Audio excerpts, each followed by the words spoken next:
안녕하세요 여러분, 윤쌤 주식입니다. 자, 오늘 오랜만에 여러분들과 영상으로 찾아뵙게 되는데, 오늘 이야기해 볼 내용은 제가 전 영상, 시간은 좀 지났지만 저번 영상에서 올려드린 두 종목 SK바이오팜과 메리츠 금융지주에 대해서 한번 어떤 관점에서 이제 상승할 거라고 생각했는지 이야기를 해보고, 그 다음에 또 최근에 또 눈에 들어온 종목이 두 종목 있거든요. 계속 지켜봐왔던 종목. 그 종목 두 종목에 대한 또 이야기를 해보려고 합니다. 일단 첫 번째로 메리츠 금융지주를 먼저 한번 볼게요. 자, 우리가 메리츠 금융지주 제가 앞전 영상에서 이 구간에서 이제 이야기를 드렸고, 요 구간 대비 지금 현재 10월 20일이니까 20% 상승이 나왔네요. 일단 여러분들이 이 주식을 공략하는 데 있어서 차트만 중요한 것도 아니고, 실적이나 뭐 재료만 중요한 것도 아니고, 여러 가지가 조금 맞춰져야 이제 매매를 하는데 있어서 확률을 높일 수 있거든요.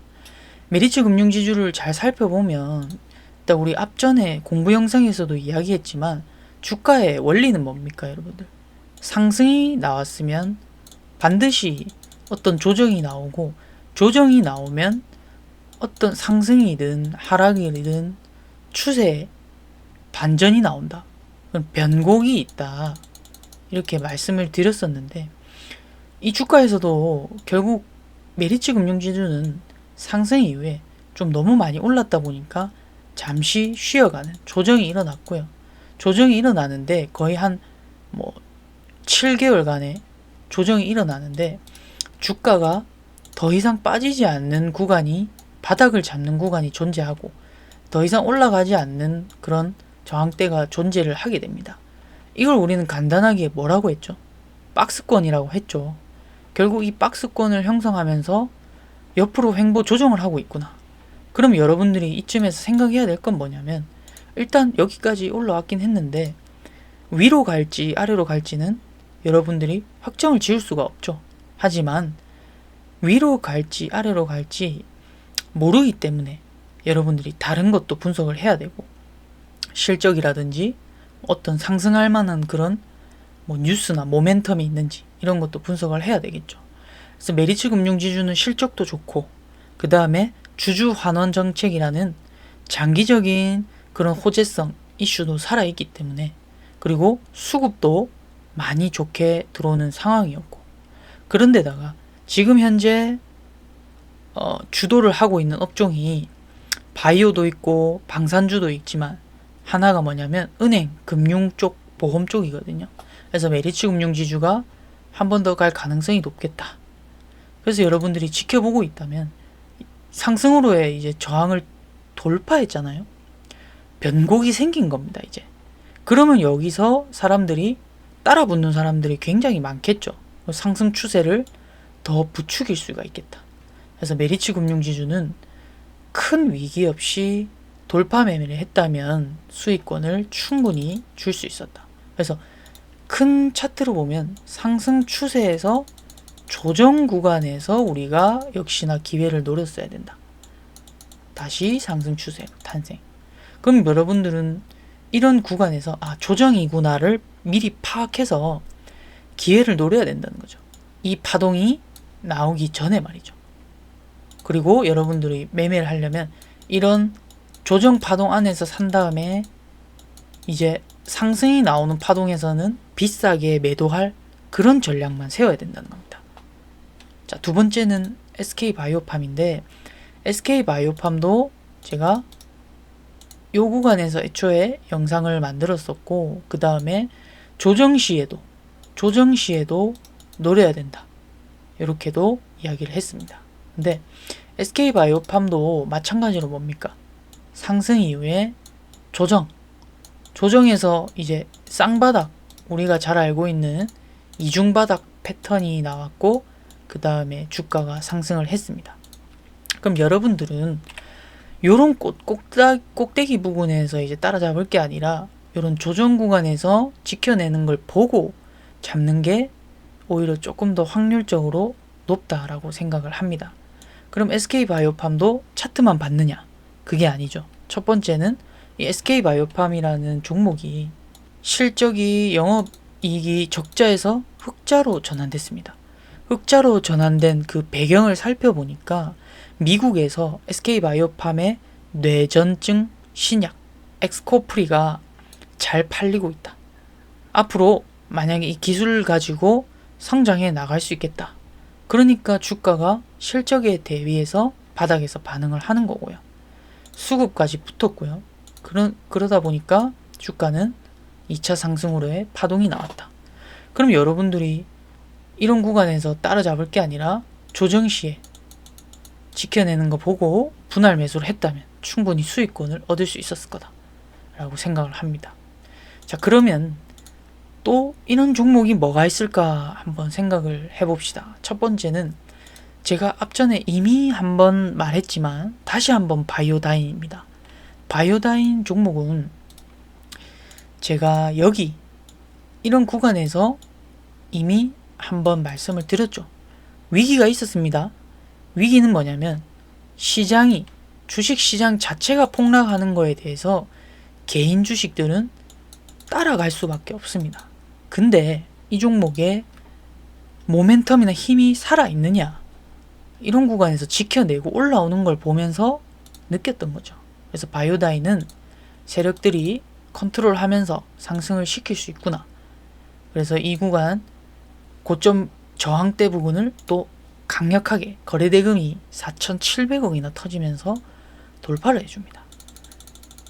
자, 이 바이오다인의 이슈가 뭐냐? 여기 PPT를 한번 보시면 바이오다인은 액상세포 검사 또는 암 진단을 하는 시약 키트를 개발하는 업체입니다. 특히 암 중에서 자궁경부암을 진단할 때 쓰는 액상세포 검사를 기술을 가지고 있는 업체인데, 이 바이오다인이 블로잉이라는 기술을 특허를 받았습니다. 대단한 기술이죠. 이 블로잉이라는 기술을 누가 사갔냐?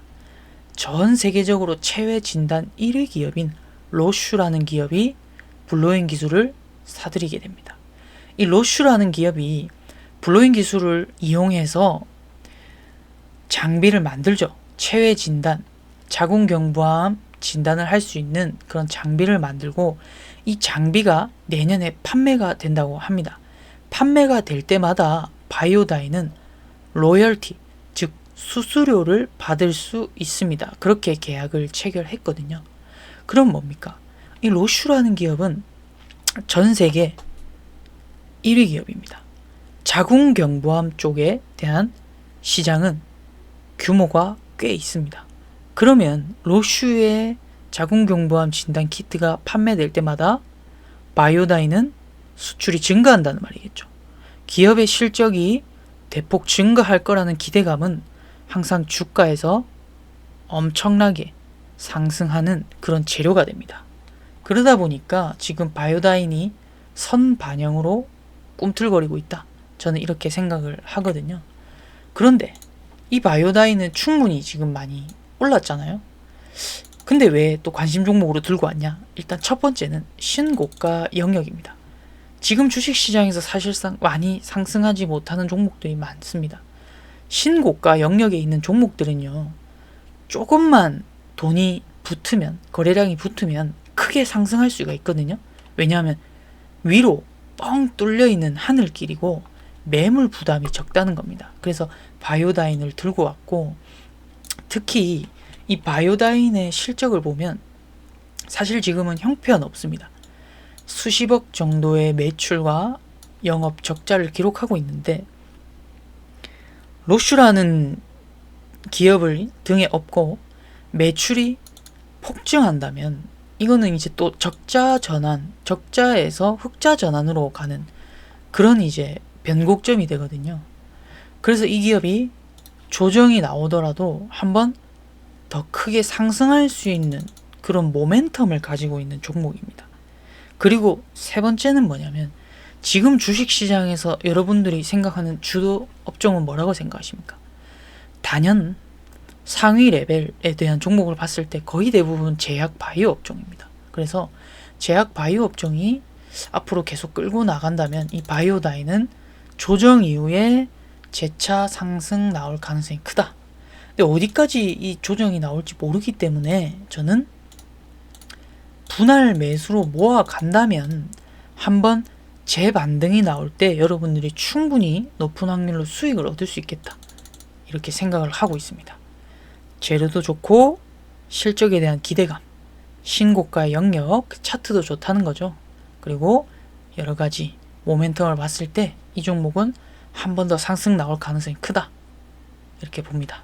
자, 마지막 두 번째 종목은 STX 엔진이라는 종목입니다. 제가 아까 주도 업종 중에 제약 바이오 업종과 그 다음 또 주도 업종이라고 생각하는 건 방산 그리고 조선 쪽이거든요.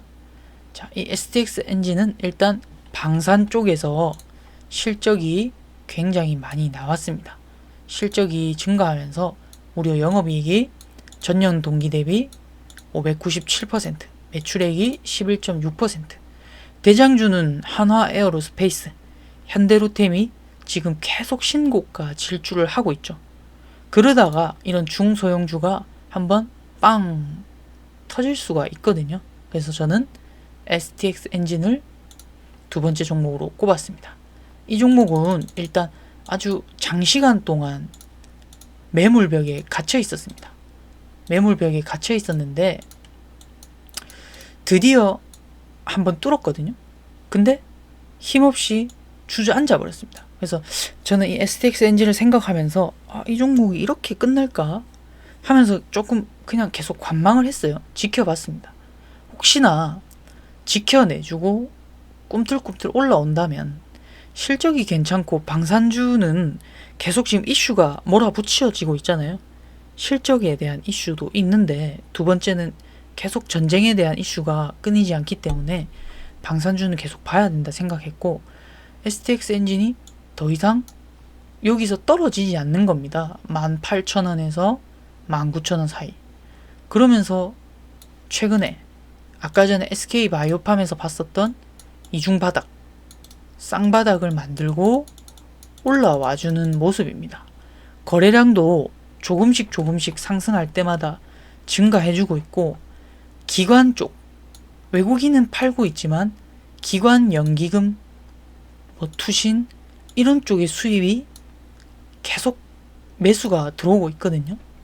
그래서 저는 이 종목 이런 구간에서 조금씩 모아간다면 한번 상승이 나올 수 있겠지 않나 라고 생각을 하고 있습니다. 그래서 STX 엔진을 두 번째 종목으로 꼽았습니다.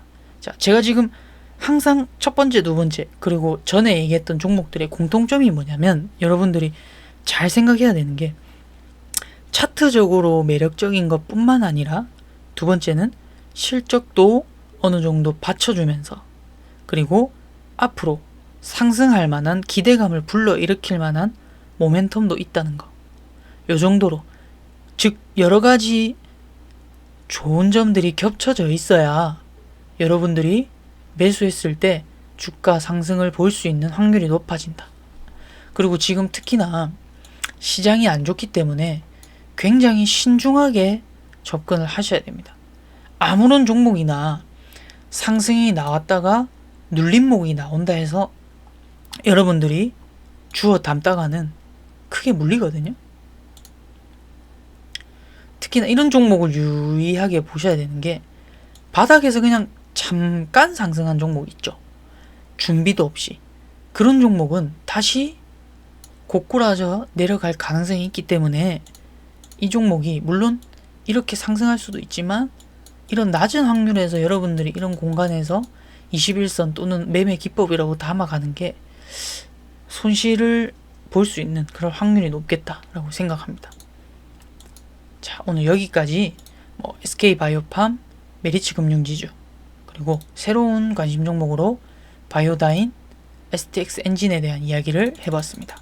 오늘은 간단하게 여러분들한테 관심 종목에 대해 이야기를 했는데 다음 영상부터는 이제 꾸준하게 여러분들과 기초적으로 공부할 수 있는 내용 그리고 내가 생각했을 때 여러분들이 충분히 이거는 정말 꿀팁이 되겠다 하는 내용들을 영상으로 다룰 거거든요.